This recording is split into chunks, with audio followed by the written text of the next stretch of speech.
నా సన్నిధి నీకు తోడుగా వచ్చును. నిర్గమకాండము 33 అధ్యాయము 14 వచనం. యెహోవా దేవుడు అబ్రహాముకు ప్రత్యక్షమై, నేను సర్వశక్తిగల దేవుడను, నా సన్నిధిలో నడుచుచు నిందారహితుడవై ఉండుము అని సెలవిచ్చాడు.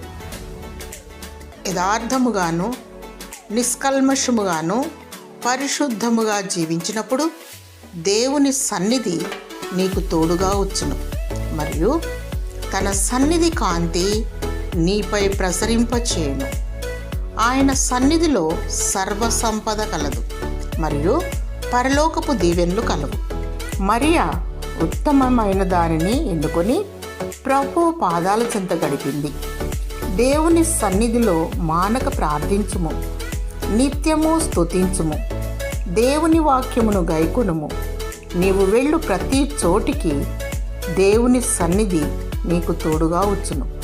లోక సహవాసము విడిచి దైవ స్నేహమును కోరుకొనుము.